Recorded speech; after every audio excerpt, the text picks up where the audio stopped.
All right, let's dive in. Today, we're going to talk about a game system that's designed to do one thing and do it really, really well. Keep up with the speed of your imagination. We're going to break down how Multiverse Dice Master reimagined some classic tabletop mechanics to push the heavy math to the background and pull the story right up front and center.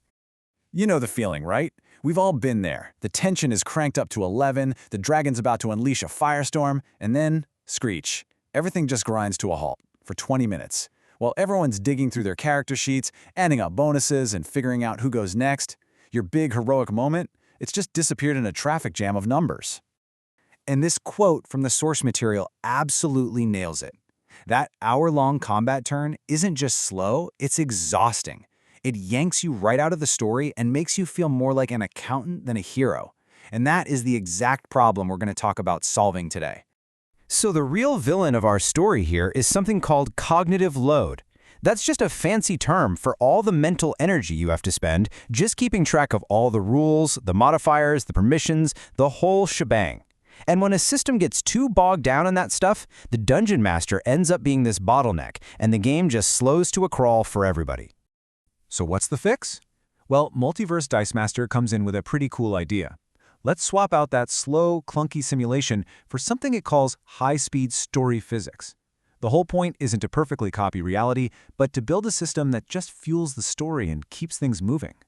And you can really see that shift right here. On one side, you've got the traditional way. You ask the DM what you can do, you roll a die, and then you wait for them to figure out what happens. But on the other side, you've got this idea of parallel processing. Here, a single roll gives you multiple pieces of information at once, putting the power and the agency right back in your hands to push the story forward yourself. Okay, let's get into the good stuff. The first big change is how the system expands on those classic 6 ability scores. They're not just static numbers on your character sheet anymore, they're the building blocks of an active, hands-on toolkit. So let's start with strength. As you can see, it's not just a simple modifier anymore. Your score is broken down into specific percentage chances for actions like crush and break or lift and toss. And the mechanic couldn't be simpler. If you have a 30% chance to break a door, you just need to roll under a 30 on a percentile die. Boom! It's instant, it's clear, and it gives so much more flavor to what a strong character can actually do. And it's the exact same idea for dexterity, which is all about precision and stealth. Your score gives you a clear-as-day success chance for all those classic rogue moves like picking locks or disarming traps. And because those numbers are right there on your sheet, you, the player, know your exact chance of success before you even pick up the dice. This one thing basically eliminates that constant back and forth of asking the DM, what do I need to roll? Which, let me tell you, speeds the game up like crazy. Now, Constitution, this becomes a direct measure of your character's toughness, their grit. It still tells you your hit dice, of course, but it also gives you a straight percentile chance to resist something like system shock, or to avoid being knocked completely out of a fight. It basically puts a number on survival in a way that's super easy to grasp when the stakes are high. For all you thinkers and spellslingers out there, intelligence is what governs your raw magical and mental power. This table shows you exactly how your INT score decides the maximum level of spell you can cast and your chance to learn new ones. It just creates this really direct, really intuitive connection between how smart your character is and how well they can command the arcane. Wisdom, on the other hand, is more about your character's capacity and their intuition. It tells you the max number of spells you can keep in your head at one time, and it gives you a percentile chance to avoid a magical screw-up when you're trying to use a really powerful scroll. It's a really neat way to mechanically show how in tune a character is with the supernatural. And finally, we've got charisma, which becomes the engine for all your social power, directly governing your ability to attract loyal followers or to negotiate a better deal. So, when you put it all together, these 24 sub-abilities create this incredibly rich, built-in decision tree for every single character, which massively cuts down on the time you spend pausing the game to look up a rule. Now, on top of that really granular ability score system, there's another whole layer of customization, these thematic skill proficiency groups. This is where you really get to start crafting a hero that's totally unique. So check this out. This is the really cool part. Your character sheet basically turns into this flexible skill tree.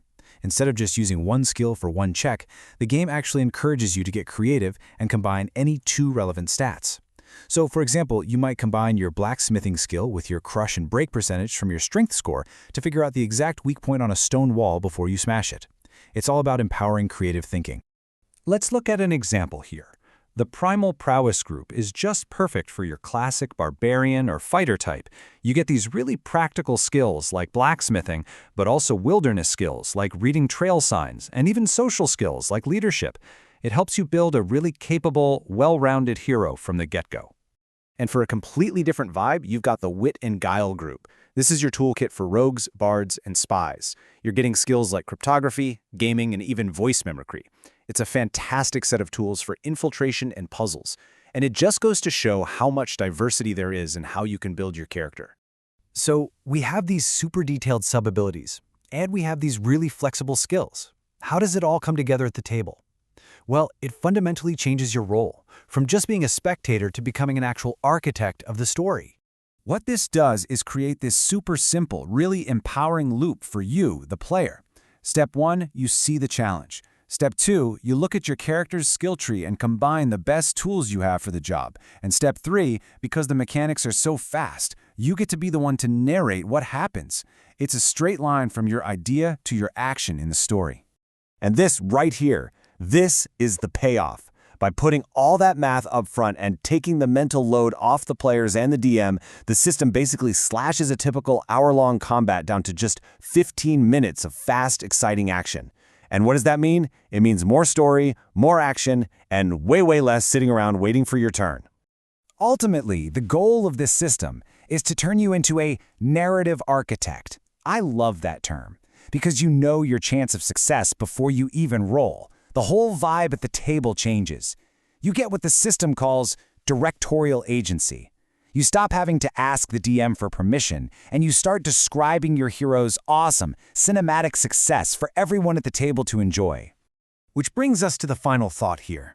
The whole point of all these mechanics, the sub-abilities, the skill trees, the fast-paced combat, it's all designed to just tear down the walls between your ideas and the story you're telling together. So the real question it leaves you with is this. If all the math just gets out of the way, what kind of story are you going to build?